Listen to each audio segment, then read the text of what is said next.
Morning mga ka-unyokers.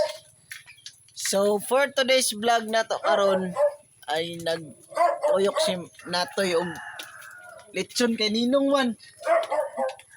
Ganawa. Pero meron daw niya karon nagninong. Kahatag ini siya og isa ka kiss nga red rose unya. Patay. Pobre. Nakakita na ba ka ni proxy ni? Yung trabaho na. So karon mga ninong me. Daghan kay shout out sa mga ninong diha nga. Ninong sa bata sa akong pagumangkon. Asa gigagaw. First time daw nagninong karon ni Natoy.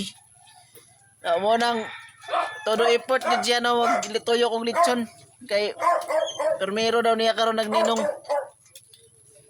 So og mo lang to ang update sa sayo sa kabuntagon. Ngisi sa toy.